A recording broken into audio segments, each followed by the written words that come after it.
Reporter అనేవాడు తక్కువ మాట్లాడాలి, రాజకీయ నాయకులు అనేవాళ్ళు ఎక్కువగా మాట్లాడాలి. వాళ్ళు ఎంత ఎక్కువ మాట్లాడితే అంత లోతుగా వాళ్ళ మనసులోని విషయాలు బయటకు వస్తాయి. అదేవిధంగా మనం కూడా, అంటే మీడియా సోదరులు ఎవరైతే వాళ్ళు కూడా అంత ఎక్కువగా సమాచారాన్ని ప్రజలకు అందించే అవకాశం ఉంటుంది. కొంతమంది 10,000, 20,000, 1,00,000 ఆ రకంగా ఖర్చు పెడుతూ ఉంటారు ప్రచారం కొరకు నాయకులు అనేవాళ్ళు. అయినా కానీ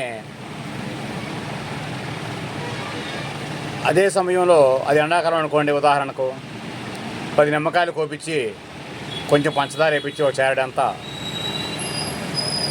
నిమ్మరసం చేసి కొంచెం నీళ్లు కలిపి నిమ్మరసం చేసి అందిస్తే ఆ ప్రచారం వేరే రకంగా ఉంటుంది. 10,000 ఖర్చు పెట్టిన వాడికి రాని ప్రచారం కూడా 10 రూపాయలు ఖర్చు పెట్టిన వాడికి వస్తుంది. ఎందుకనంటే సమయస్ఫూర్తి అవసరం నాయకుడు అనేవాడికి. మనం ఏం చేస్తున్నాం అనేది కూడా కొంత అవగాహన ఉండాలి.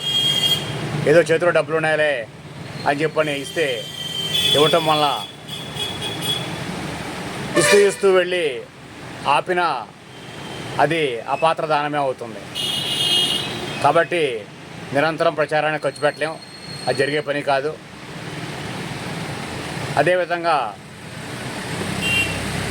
మీడియా సోదరులు ఎవరైనా నోటితో కన్నా, నోటితో అంటే మాటలు చెప్పని చెప్పు చెవిలో పోతడం అవి కాదు కావాల్సింది.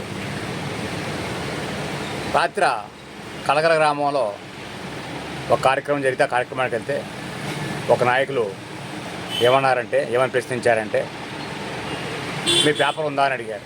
నేను చూడలేదుగా అన్నారు. అంటే ఏంటంటే ఆయన గారికి ఎన్ని పేపర్లు వస్తున్నాయనే సంగతి కూడా తెలియదు. కాకపోతే ప్రత్యేకంగా అన్నమాట కారణం ఏంటంటే XYZలో ఎవరో ఒకళ్ళు చెప్పుంటారు, సర్వేశ్వరాకు పేపరే రాదు అని చెప్పుంటారు. వాస్తవానికి పేపర్ రాకుండానే అక్రిడిటేషన్ ఇస్తారా గవర్నమెంట్? ఎవరు కదా, ఆ సంగతే ఆయన గారికి తెలియదు. అట్లని చెప్పని వీళ్ళు చెప్పేవాళ్ళు అది చెప్పరు. ఎంతసేపు పోతులు తెవే రాజకీయాలు మీడియాలో ఉండటం మూలాన రాజకీయ నాయకుల వద్దకు వెళ్ళే సమాచారం వేరే రకంగా వెళ్తుందే తప్ప శాంతియుత వాతావరణంలో వెళ్ళటం లేదని చెప్పాలి. ఇప్పటికీ కూడా తిరువురు నియోజకవర్గంలో ఉన్న నాయకులకి కొందరు మీడియా సోదరులు తెలియకపోవటం విచారకరమనే చెప్పాలి. ఎందుకనంటే విలేకరులకు ఆ నాయకులు చెప్పే సమాచారం ఎంత అవసరమైనా ఆ నాయకులు విలేకరుని పిలవకపోవటం, ఒక గ్రూప్ అనేది లేకపోవటం, వాళ్ళ దగ్గర ఉండే వాళ్ళు సమాచారం ఇవ్వకపోవటం, దాని మూలాన మీడియా సోదరులు ఆ సమాచారాన్ని సేకరించుకోలేకపోతున్నారు. ప్రభుత్వ పరంగా అక్రిడిటేషన్ ఇస్తున్నా ప్రభుత్వం ఏదైతే అవ్వచ్చు, నిన్న వైసీపీ అవ్వచ్చు, ఇవాళ తెలుగుదేశం అవ్వచ్చు, వాళ్ళు విలేకరులకు సౌకర్యాలు కల్పిస్తున్నా సమృద్ధిగా సంబంధిత నాయకులు ఆ విలేకరులను ఉపయోగించుకోవట్లేదని చెప్పాలి. దీని మూలాన మరికొందరు వాళ్ళు రావట్లేదు అని అనుకుంటారు. అసలు వాళ్ళని ఎవరు పిలిచారనేది ఆ ప్రశ్న ఉత్పన్నం కాదు వాళ్ళ దగ్గర. దీని మూలాన మీడియా దూరం అవుతూ నాయకులకు వస్తూ ఉంది. ఇవాళకి కూడా ఇప్పుడు ఒక్కొక్క నాయకుడు వస్తే వరుస పెట్టి 25-30 మంది ఫోన్లు పట్టుకోనో కెమెరాలు పట్టుకోనో ఉంటారు. తెల్లారి ఎన్ని పేపర్లో వస్తుంది, ఎంత సమాచారం వస్తుంది అనేది ఆలోచన వాళ్ళకు ఉండదు. వాళ్ళు చూడరు, ఎందుకంటే వాళ్ళు బిజీ షెడ్యూల్స్లో ఏం వస్తుంది అనేది ఉండదు.